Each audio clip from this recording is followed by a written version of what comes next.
कौन है यहाँ? मैं कहता हूँ सामने आओ।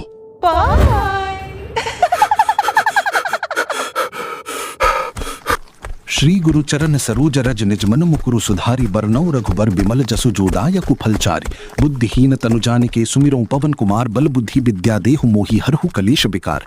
जय हनुमान ज्ञान गुण सागर जय कपीसतिहु लोक उजागर रामदूत अतुलित बल धामा अंजनी पुत्र पवन सुत नामा। भूत पिशाच निकट नहीं आवे महावीर जब नाम सुनावे नासे रोग हरे सब पीरा जपत निरंतर हनुमत बीरा। मैंने तुझसे कहा था ना सुअर, तू मुझे नहीं रोक पाएगा। तेरी मौत तुझे यहाँ लाई है। मेरा राज जानना चाहता था ना तू, तुझे अब सिर्फ मौत मिलेगी। भाग जितना भागना है।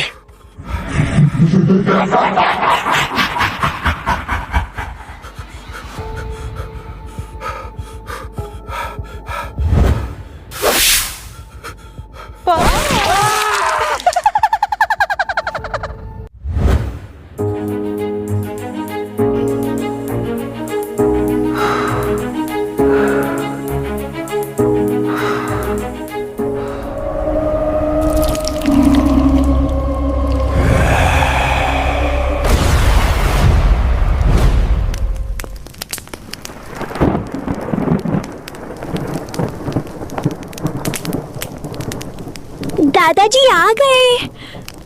अस्सलामुअलैकुम। वालेकुम अस्सलाम। हम सब बच्चे आपका ही इंतजार कर रहे थे।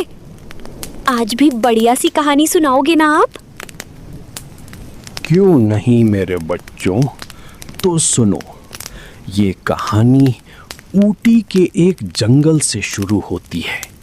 4 दोस्त पिकनिक मनाने जंगल के समतल भाग में जाते हैं। बहुत ठंड पड़ रही है। चारों दोस्त आग के चारों तरफ बैठे हैं और हाथ ताप रहे हैं।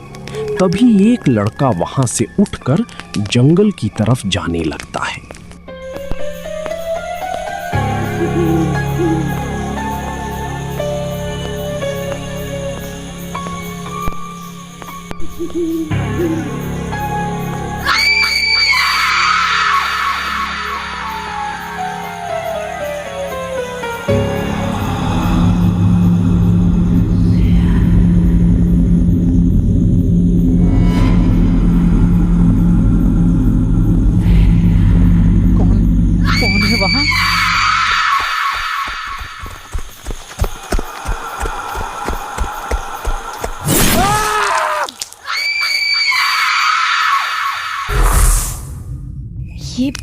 ये तो सुरेश की चीखने की आवाज थी। क्या तुम दोनों ने सुनी उसकी चीख की आवाज?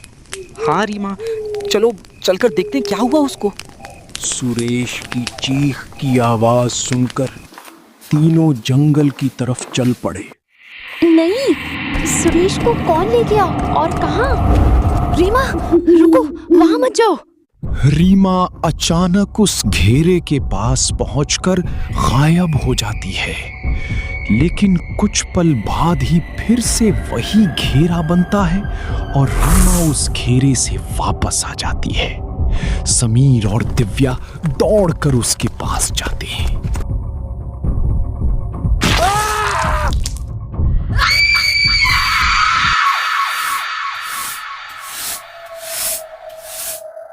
तुमने भी चीख की आवाज सुनी? नहीं मालिक, हमें तो कुछ सुनाई नहीं दिया।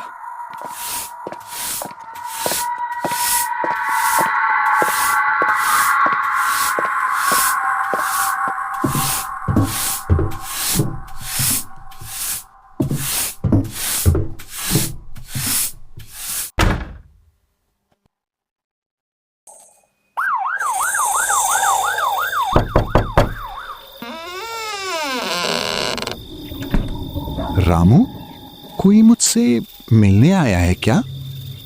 जी मालिक, पुलिस वाला आया है।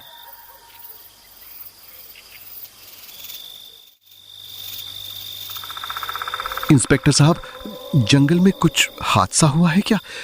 मैंने किसी की चीखने की आवाज सुनी थी। You're right, प्रोफेसर साहब, बड़ा अजीब सा हादसा हुआ है। पुलिस की समझ में तो कुछ नहीं आ रहा है। अब आप ही कुछ मदद कर सकते हैं।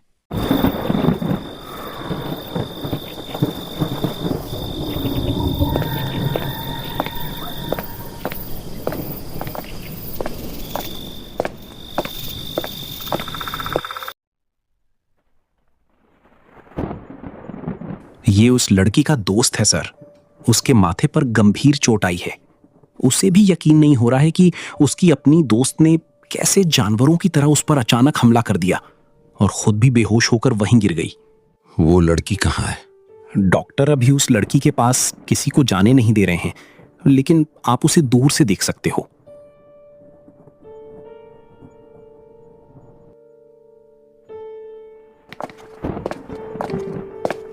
मुझे लगता है ये एक दिमागी बीमारी का शिकार हो गई है। लेकिन सर ये कुछ बोल क्यों नहीं रही? जाग गई हूं मैं, जाग गई हूं। नहीं, नहीं छोड़ूंगी उसे। उसे यहां आना ही पड़ेगा। जाग गई हूं मैं, सब जान जाएंगे, सब लोग जान जाएंगे। आंखें फाड़ फाड़ के क्या देख रहा है सुअर? मुझे रोकने आया है? मुझे रोकेगा तू? जाग गई हूं मैं, जाग गई हूं। I think you must give her one more injection. Sir already 2 injection दे चुकी हूँ लेकिन कोई असर नहीं हो रहा है। असर होगा भी नहीं डॉक्टर। आप जिसे दिमाग का एक मामूली सा बुखार समझ रहे हैं ना, दरअसल ये एक बहुत बड़ी बीमारी है जो सदियों से इंसान का पीछा कर रही है। और आप कितनी भी कोशिश कर लीजिए, इस बीमारी का इलाज नहीं कर पाएंगे आप, क्योंकि आप सिर्फ इंसानों का इलाज करना जानते हैं, बिगड़ी हुई आत्माओं का नहीं। और ये एक बिगड़ी हुई आत्मा है। पर आप मेरी बात का यकीन नहीं करेंगे, क्योंकि यकीन करना आपके पेशे को सूट नहीं करता।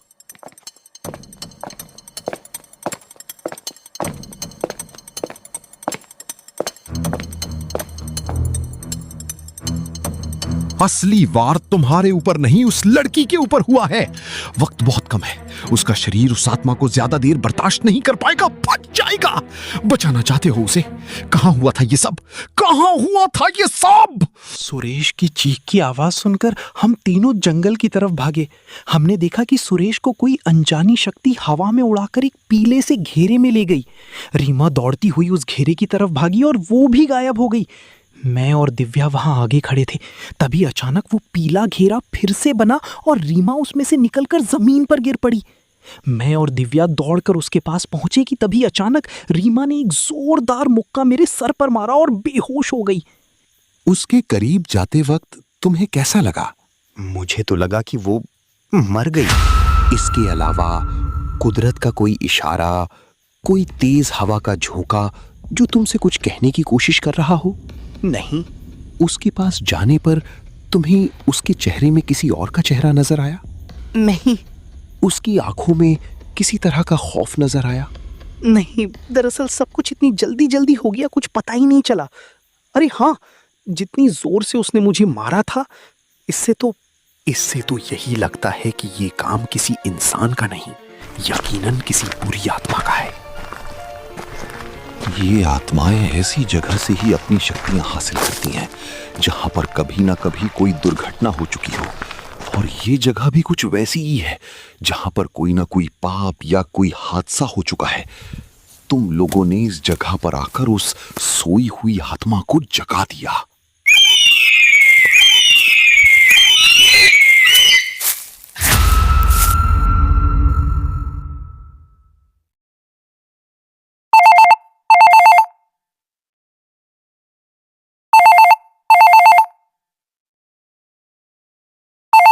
हेलो, मंगेश बोल रहा हूँ। हाँ बोल। समीर, रीमा में छोड़ के चली गई।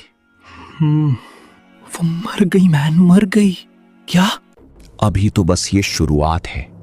मतलब कि इसका मकसद अभी पूरा नहीं हुआ। अगर ये सचमुच कोई आत्मा है तो क्या इसको रोका नहीं जा सकता? यहां पर क्या हुआ था, ये किसकी आत्मा है, ये क्या चाहती है, अभी तक एक राज है। एक राज जो अभी तक पता नहीं है, जिसका पता लगाना बहुत जरूरी है। और जब तक ये राज पता नहीं चलेगा, हम इसे रोक नहीं पाएंगे और ना कभी जान पाएंगे कि सुरेश को कहां ले गई और क्यों। ऐसा लगता है ये कोई बहुत गहरा राज है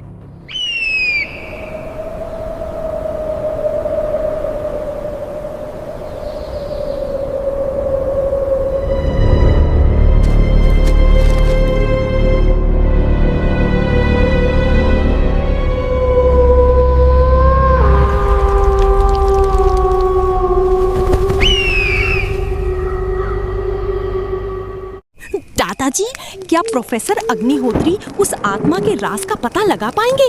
और दिव्या का क्या हुआ? सुरेश कौन था और कहां से आया था और उसको मारकर कौन ले गया? बेटा राजू, थोड़ा सब्र रखो, सब पता चलेगा। समीर और प्रोफेसर अग्निहोत्री दिव्या के घर जाते हैं क्योंकि दिव्या का मेरा भाई था सुरेश। ये बात प्रोफेसर को समीर ने बताई थी। दिव्या बहुत अमीर परिवार से थी। समीर और प्रोफेसर दिव्या के घर के दरवाजे पर पहुंचते हैं। समीर बेटा, सर आइए बैठिए। मैडम, मेरा नाम अग्निहोत्री है और मैं इस केस को इन्वेस्टिगेट कर रहा हूँ। समीर ने बताया कि सुरेश आपका भांजा है और 2 दिन पहले ही गांव से आया था। क्या आप बता सकती हैं कि आप कहाँ से हैं और आपके भाई क्या करते हैं? जी, मेरा मायका रुद्रगढ़ है, नेपाल की सीमा के पास बसा एक खूबसूरत गांव। मेरे बड़े भाई रामवीर जी गांव के ठाकुर हैं।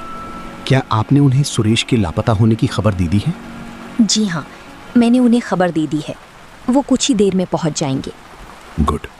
क्या हम दिव्या से मिल सकते हैं? जी सर, वो अपने कमरे में बंद है जब से ये हादसा हुआ है। समीर बेटा, सर को ऊपर ले जाओ दिव्या के कमरे में। दिव्या, घबराओ मत, मैं जल्द ही पता लगा लूंगा इस राज का बेटा। दिव्या, सुरेश ने कभी कोई ऐसी बात बताई जो अजीब हो, जिसे हजम करना मुश्किल हो? जी, वो अचानक ही ऊटी आ गया बिना बताए।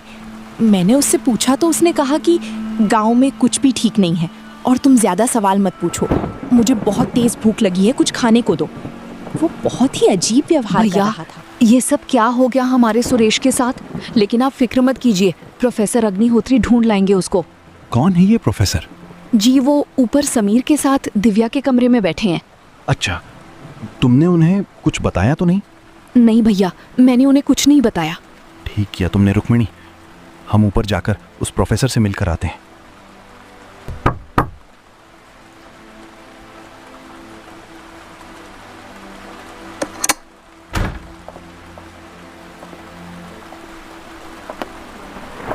कैसी तबीयत है बेटी?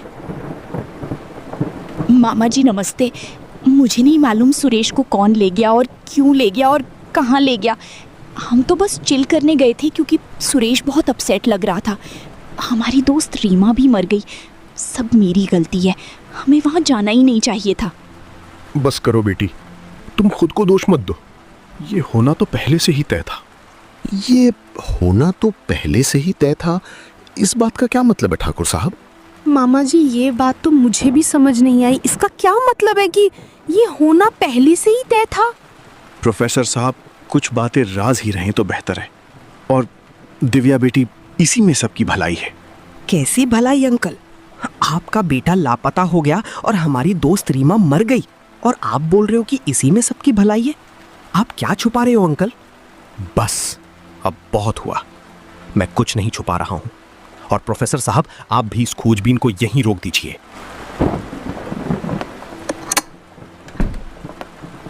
समीर, दिव्या, क्या तुम दोनों ने कुछ नोटिस किया? ठाकुर साहब नहीं चाहते कि सुरेश को ढूंढा जाए। सर, आखिर अंकल क्या छुपा रहे हैं? उन्हें जरा भी दुख नहीं कि उनका बेटा लापता हो गया। कुछ समझ नहीं आ रहा है। समीर, हमें इस राज का पता लगाना होगा। आखिर एक बाप अपने बेटे की गुमशुदगी को इतनी आसानी से कैसे हजम कर गया? और वो नहीं चाहता कि कोई उसकी खोजबीन करे। लेकिन वो ऐसा क्यों चाहता है? इन सब सवालों के जवाब हमें मेरे ननिहाल रुद्रगढ़ जाकर मिल सकते हैं। लेकिन एक प्रॉब्लम है। क्या प्रॉब्लम है दिव्या? यही कि इस खराब मौसम में मम्मी मुझे वहाँ जाने नहीं देगी और मामा जी भी नहीं चाहते कि हम सुरेश को खोजें। लेकिन बेटी दिव्या, सवाल ये है कि मान लो हम किसी तरह वहां पहुंच भी गए तो हम इस राज का पता कैसे लगाएंगे कि सुरेश को कौन ले गया, कहां ले गया, और सबसे बड़ा सवाल कि क्यों ले गया? सर, वहाँ पर सुरेश का बहुत ही जिगरी दोस्त है भानु सिंह। मुझे यकीन है कि वो जरूर कुछ ना कुछ जानता होगा। ठीक है, तो हम कल वहां के लिए निकलेंगे और इंस्पेक्टर अमर को भी साथ ले लेंगे। लेकिन सर, मम्मी का क्या करेंगे? और मामा जी भी तो यही हैं, मुझे नहीं जाने देंगे। दिव्या, उसकी चिंता मत करो, मैं कल तुम्हें लेने आऊंगा, बस तुम तैयार रहना। तुम्हारे मामा जी क्या राज छुपा रहे हैं ये जानना अब हमारे लिए बहुत जरूरी है। कौन बाप अपने बेटे को मरने के लिए छोड़ देता है? अजीब है ये उनका व्यवहार। ठीक है, तो कल तुम दोनों बस स्टॉप पर मिलो, चलते हैं रुद्रगढ़ और पता लगाते हैं इस राज का। अच्छा बच्चों, अब तुम लोग घर जाओ, अगले हफ्ते मेरे घर आना, यहाँ मत आना, तब आगे की कहानी सुनाऊंगा, ठीक है? लेकिन दादाजी, अगले हफ्ते में तो अभी पूरे 7 दिन हैं और हम सबको तो नींद भी नहीं आएगी ये सोच सोच कर कि ठाकुर क्यों नहीं चाहता कि उसके बेटे की खोजबीन की जाए। और दिव्या की माँ ने क्या नहीं बताया प्रोफेसर और समीर को, और सुरेश अचानक ऊटी क्यों आया था, और क्या ये तीनों रुद्रगढ़ पहुंचकर सच का पता लगा पाएंगे? और सुरेश को भी तो चाकू से किसी ने मार दिया था, तो ये भी एक राज है। लेकिन हमारे लिए नहीं, तो दोस्तों कमेंट में बताना किसके लिए है ये राज। मेरे बच्चों, ये तो तभी पता चलेगा जब कहानी का अगला भाग सुनाऊंगा। और अगला भाग सुनने के लिए क्या करना होगा बच्चों? चैनल को सब्सक्राइब और बेल आइकन को दबाना तो मेरे प्यारे भारतवासियों प्लीज। अगर आपको कहानी में मजा आ रहा है तो प्लीज चैनल को सब्सक्राइब कर लीजिए, क्योंकि हमें भी जानना है आगे क्या होगा।